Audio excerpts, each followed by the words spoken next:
Well, the Chinese government is increasingly attempting to intimidate Taiwan. It, of course, wants Taiwan back into the fold, in its view, and under control of the Chinese Communist Party.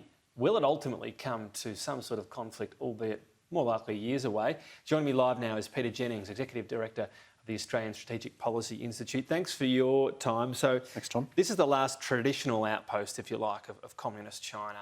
These latest flyovers and sail-bys as well, they're not going to stop, are they? They're not going to stop. Just in the last 24 hours, China's first aircraft carrier, the Liaoning, went through the straits below Taiwan to exercise on the east side of the island. And a press statement at the time said, we are going to continue to do this. So China is ramping up the pressure both at sea and in the air, and I think it's going to continue to press home its claim. Worth saying, just remember that the Chinese Communist Party has never controlled Taiwan. They've never been in control of the island. And so when they lay claim to Taiwan, that is in fact something that is, as a matter of fact, simply not true. They've never been in control. Yeah, and yet, you know, it has a democratically elected government. It has people that are very happy not to be part of the Chinese Communist Party as well. So where this goes to from here, we've been told, well, a very senior Washington diplomat out here in Australia said the US is integrating Australia into its strategic planning in the region. For Taiwan, what does that mean? I mean, that means planning for a possible war and all the things on the menu below that. Well, I thought it was a very interesting set of comments from the American diplomat. I mean, under the Trump administration, we had a concern that Washington was not going to call when it came to thinking about big strategic moves in the Indo-Pacific. Now the concern is that Washington is going to call. Of the two, I would prefer that they speak to us so that we understand what their intentions are. But, you know, you better believe it that the United States expects its two key allies in the region, which is Japan and Australia, should be playing a role in the defence of Taiwan. This is something we won't be able to escape, it seems to me. And what's the role? So from here, people that talk about conflict assume it is years away, if it happens. What happens from here? Are we talking about an increased presence in some way in the region? What would our direct involvement involve? Look, firstly, I don't think conflict is necessarily years away. I think... You think it could be sooner? I think it could be sooner. I was mindful of the potential for a crisis during the presidential inauguration in the States. China has certainly been ramping up its military activities around Taiwan, and it doesn't look like it's going to slow that down. And I think Xi Jinping very much wants to be able to deliver the reunification, as he would call it, during his time as Premier. So, you know, we're on the potential for being on a crisis footing very soon. What does that mean for us? Well, I think firstly it should mean some fairly strong Australian diplomacy in conjunction with friends and allies to make it clear to Beijing that, you know, military action against Taiwan is simply unacceptable. Secondly, I do think we need to be thinking about, well, what is a military role that Australia might conceivably ask to play by the United States? And that could involve our submarines.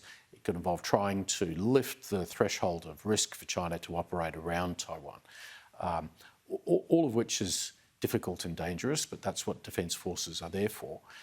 And, you know, I guess my last comment would be to say Taiwan, as a successful democracy of 23 million people, its future should matter to Australia as a successful democracy of 25 million people. If no one can be bothered to defend Taiwan, who would be bothered to help defend us? Yeah, if it's too small to bother with.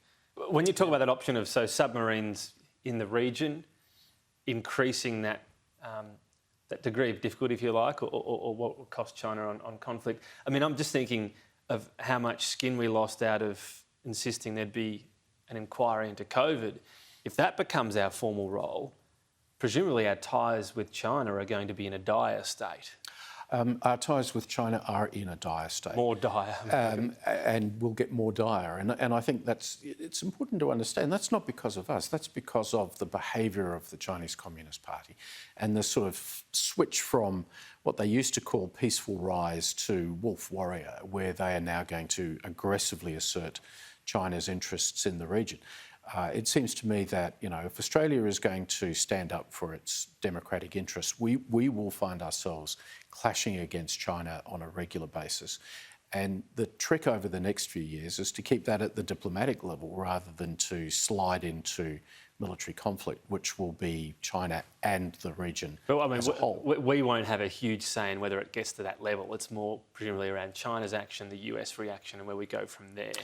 The US is critical, but I think the allies, Japan, South Korea, Australia, really all countries that value their sovereign independence in the Indo-Pacific have a role to play to stop China from being too adventurous. And if we're at this level of not even just conflict, but a level or two below it perhaps, what happens to things such as iron ore?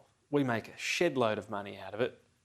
It's crucial for China's economy. If there's a point there where China would seriously hurt without not getting our iron ore, would that be a consideration amidst all of these? You know, if you want to do something that isn't actually conflict but hurts them, albeit it hurts us. Well, of course, it would hurt us, and I think what we've seen from all these months of fighting over trade with China is that if China needs Australian products, they will buy them.